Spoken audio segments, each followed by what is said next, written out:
Y de hecho, la pregunta, si Pedro está por ahí, Pedro Miguel, es, ¿ni con los números significa algún riesgo para el proyecto de transformación? ¿O sí se tiene que hacer un análisis de por qué han llegado a este punto de llenar el Zócalo esos que se oponen, Pedro Miguel? Mira, yo creo que electoralmente no hay ningún riesgo. Es decir, llenar el Zócalo, a ver, si llenar el Zócalo te garantizara ganar elecciones, Cuauhtémoc Cárdenas las habría ganado en 94 y en 2000, y las perdió. O sea, en 88 le robaron la presidencia, pero en 94 y en 2000 llenó el Zócalo y luego perdió la elección. O sea, esa es la verdad, ¿no? No, eso no es así. Y además, bueno, ya vamos a ver las encuestas y los estudios de preferencia que irán saliendo esta semana y vamos a ver si esto ha tenido un impacto o no. Yo me atrevo a pensar que no. Lo que sí creo es que hay un empoderamiento de la oposición, o más bien como una exhibición de poderío. Mira, hace rato Horacio Franco, a quien admiro y quiero muchísimo, hablaba del poder, ¿no? Y decía, bueno, el poder no lo tiene el presidente, el poder está arriba. Bueno, es que yo ahí difiero, porque creo que el poder está de alguna manera distribuido. Entonces, a ver, nosotros tenemos la presidencia como movimiento transformador, pero eso no quiere decir que tengamos todo el poder, tenemos parte del poder, no tenemos al Poder Judicial. El Poder Judicial está al servicio de la delincuencia organizada, así de claro lo digo. Es decir, esto que han hecho de amparar a García Cabeza de Vaca, ¿no? Es insólito, de veras, de cuidarle su dinero a Genaro, a Genarco. Bueno, pero no tenemos esas instituciones electorales, son de ellos, siempre han sido de ellas. Vicente Fox lo dijo en un tuit brutal, dijo, el INE es nuestro. Sí, claro que el INE es de ellos, siempre lo ha sido. Y ellos lo que hicieron fue exhibir músculo y congregar a mucha gente. Yo creo que hubo gente de buena fe allí que fue pensando que la democracia está en peligro. Lo que no está la democracia en peligro y el INE tampoco está en peligro, es decir, esto de que decía el capo Lorenzo Córdoba, que van a descuartizar al INE. No, nadie va a descuartizar al INE. Lo que se está proponiendo simplemente es que el INE funcione sin que sea una cueva de ladrones. Nos van a quitar la credencial de elector, nadie le va a quitar la credencial de elector a nadie. Es que ya no va a haber confianza en los resultados electorales. No jodan, nunca la hubo. El IFE legitimó un fraude en 2006. Lo volvió a legitimar en 2012 cuando Peña compra la presidencia. Hicieron fraude en 2018, por supuesto que hicieron fraude. Ocurre que no les alcanzó para distorsionar la voluntad popular, pero el fraude ahí estuvo. El cochinero de Puebla es atroz. Hubo asesinatos, quemaduras, robo de papelería, todo lo que siempre ha habido lo hubo bajo la égida del IFE. Entonces IFE, no, ya era INE, fíjate, ya eran Córdoba y Murayama los gerifaltes de esto, y fraude, por supuesto. El año pasado hicieron fraude en Tamaulipas, hicieron fraude en Aguascalientes. En Tamaulipas no les alcanzó, fue como en 2018, pero en Aguascalientes le dieron la vuelta a los resultados. ¿Cómo? Comprando votos, robándose papelería electoral, en fin, haciendo una serie de chanchullos, golpeando gente, capturando gente, allanando casas, y fue un operativo de elección de Estado pavoroso. Entonces, yo creo que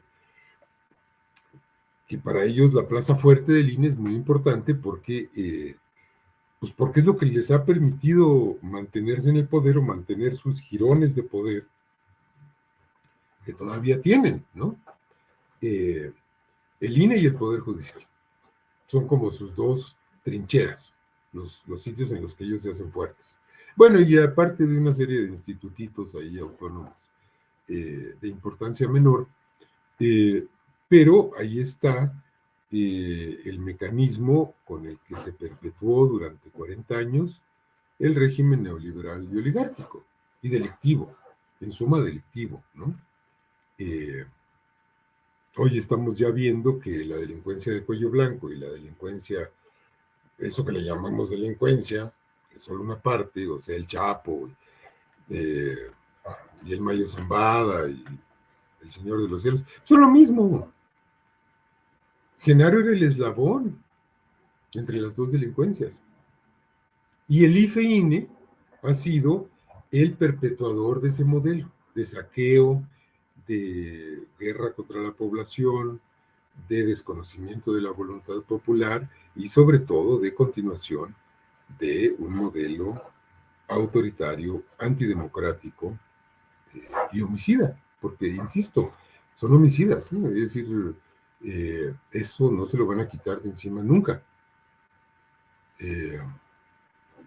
Hay una historia terrible y en ese sentido yo creo que es importante considerar que una restauración oligárquica en México, ojalá que alguna gente se dé cuenta de esto.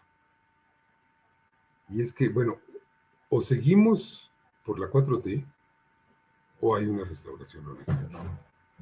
Y una restauración oligárquica no se saldaría con una consolidación democrática. Una restauración oligárquica se consolidaría con muchísima gente en las fosas comunes y en las fosas clandestinas. Porque la derecha cuando vuelve con una tremenda violencia asesina, ¿no? Esto lo vemos en todos los procesos que se llaman contrarrevoluciones, así sean coyunturales, así sean momentáneos. Bueno, lo vimos en Bolivia, lo estamos viendo en Perú. Son asesinos. En cuanto regresan al poder empiezan a asesinarte, porque no te perdonan que los hayas agraviado poniendo a un representante del pueblo en la silla presidencial. Un indio en Palacio Nacional. ¿Cómo es eso? Eso es lo que no perdona. Entonces, afortunadamente, yo no veo el escenario de un retorno de este régimen delictivo por la vía electoral, porque no tienen proyecto más que ese. Me preocupa, eso sí, que me preocupa Lenin Moreno. Es decir, me preocupa que la contrarrevolución incube en nuestras propias filas. Barajéamela, decimos en el pueblo, barajéamela más despacio. ¿A qué te refieres, Pedro? Mira, me refiero a algo muy simple. Morena se ha convertido en un partido hegemónico. Esta no es una calificación peyorativa ni negativa, es decir, los partidos hegemónicos pueden ser de muchas clases. Mira, el Partido Demócrata en Estados Unidos es un partido hegemónico, el Partido Socialdemócrata alemán es un partido hegemónico, el PRI fue un partido hegemónico, el partido de Atatürk en Turquía, no me acuerdo cómo se llamaba, tuvo un periodo de partido hegemónico, como el golismo en Francia, como el PSOE en España, ¿no? El problema con los partidos hegemónicos es que tienden a acaparar el conjunto de la vida política de un país.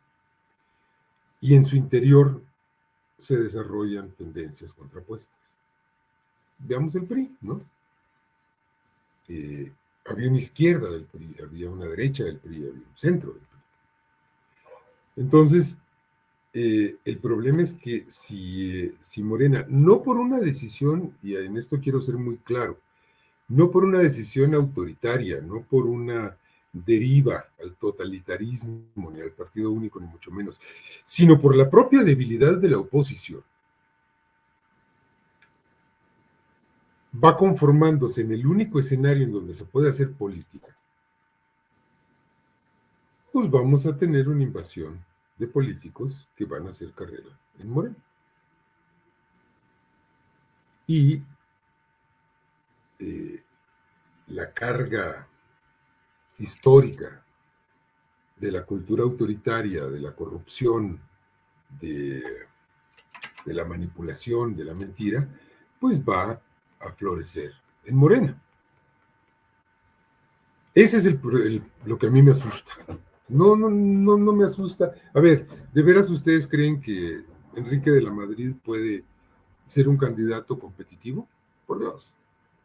Porque Yasmín es muy injusta, no lo mencionó entre las personas que han hecho grandes propuestas. Cuadri propuso, por ejemplo, cancelar el AIFA y empezar de nuevo la construcción del aeropuerto de Texcoco. Es una cosa bien brillante. Lili Telles ha dicho cosas tan brillantes que me deslumbran y ya no me acuerdo, pero las ha dicho. Enrique de la Madrid, hombre, se quemó los sesos y propuso que cada uno de nosotros adopte un mexicano, ¿no? No, ¿qué mexicanos son los adoptivos y qué mexicanos son los adoptadores? Eso como que no quedó muy claro, ¿no? Porque, ok, yo adopto a un mexicano y a mí quién me adopta. O sea, ese es el grado de estupidez, ¿no? De la oposición. No hay problema, no tienen que proponerle al país. Proponerle al país preservar el INE es una tontería, porque el INE estaba preservado en la reforma electoral constitucional que ellos impidieron que pasara, y está preservado en el plan B. Y tiene su papel, o sea, nadie está tan loco como para proponer la supresión de la autoridad electoral. Pero a mí sí me parece que tenemos que ir reformando esa autoridad electoral, porque es una autoridad que, mira, ¿quién era el ideólogo que proponía la democracia sin adjetivos? Creo que era Krause, ¿no? Fíjate cómo son bien travestis y bien, híjole, les encantan los disfraces. La democracia sin adjetivos, que Krause denominaba, es la democracia representativa parlamentaria burguesa. Pero no le puedes quitar esos adjetivos. ¿Por qué? Pues porque hay otras democracias. Porque hay democracias participativas, hay democracias directas, y la cuarta transformación propone avanzar a una conformación mixta de democracia representativa con democracia participativa.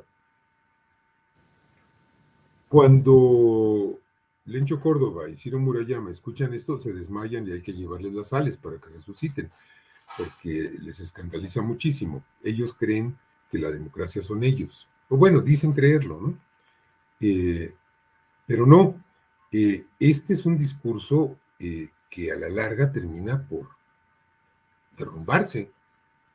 Porque, a ver, ¿quiénes se han opuesto a las consultas? ¿Quiénes se oponen con garras y dientes a que los cargos de la Suprema Corte y los del INE también sean sujeto de revocación de mandato? Y las gubernaturas y las presidencias municipales y las regidurías. Todo cargo de poder debe estar sujeto a la revocación de mandato. ¿Quién se opone a que los consejeros electorales sean electos y no nombrados en un conciliábulo cochino de la clase política? Pues esos que gozan de los privilegios. Pues sí. Entonces, ¿de dónde acá son demócratas? ¿De dónde acá se puede llamar demócrata a alguien que se opone a que un cargo tan importante surja de una elección popular? No, pues serán meritócratas, serán tecnócratas, pero demócratas no son. Entonces, te digo, eso se cae por su propio peso. Entonces, ante esa orfandad, y diré otra cosa, que es una vertiente importante, también hay un sector de la sociedad mexicana que no está con esta derecha regresiva, retardataria, restauradora, y que tampoco está con la 4T. Hay movimientos campesinos, hay movimientos indígenas, sindicales, organizaciones de mujeres, de la diversidad sexual, de derechos humanos, que a los que no hemos podido incorporar o no hemos podido convencer, por una razón muy simple, porque ellos no creen en la política, o en esta política, o en este régimen de partidos, en esta democracia representativa. Y tienen toda la razón, ¿eh? A su manera. Pero como no creen en eso, no están en el juego político. Esa sería una posición interesante porque ellos sí tienen un proyecto de país. La mala noticia para los oligarcas, conservadores, reaccionarios, es que ese proyecto de país es más radical que el de la 4T. Y no lo descalifico. Pero, para fortuna de los oligarcas y de los conservadores, y no digo que haya complicidad ni mucho menos, pues estos sectores no creen en la política partidista, no la ven como una vía practicable. Sus razones tendrán, no me meto a discutir si están bien o si están mal. El hecho es que una oposición interesante como esa, que podría realmente aportarle a la 4T la crítica externa seria, consistente que se necesita, está ausente. Está ausente y se expresa de muchas maneras sueltas, desarticuladas, atomizadas, pero no tiene una presencia en el Congreso, no tiene una presencia en las gubernaturas, en algunas presidencias municipales de repente. Se ha podido llegar a acuerdos en algunos casos entre Morena y estos compañeros, pero yo sí lamento mucho esa ausencia porque creo que nos serviría de mucho como un factor crítico que no hay que menospreciar. Claro. Y por consecuencia, el problema es que la derecha ha colonizado causas como la causa ambientalista, la causa de derechos humanos, los feminismos, ¿no? Y dentro de poco va a estar colonizando los indigenismos o las causas de los pueblos originarios, sino es que ya lo hizo en algunos casos. Creo que ya lo hizo en algunos casos. Fíjense qué drama, ¿no? Entonces, esto a mí me preocupa. Que Lili Telles llegue a la presidencia, de veras no me preocupa. De veras no me preocupa. No me preocupa que Xóchitl Gálvez llegue a la jefatura de gobierno, que Enrique de la Madrid Cordero sea el próximo presidente, o Cuadri, poniéndose la banda presidencial. O sea, de veras, por ahí creo que no va. Y en eso está de acuerdo, hasta los analistas de la derecha están de acuerdo. López Dóriga se los dice en su cara. A ver, empiecen por asumir que el próximo presidente o la próxima presidenta va a ser de Morena. Por mérito de Morena, sí, en parte, pero sobre todo porque ellos no tienen nada que proponerle a México. Como no sea encuerarse para una foto en el Zócalo. Mi querida Yasmín, te propongo que seas tú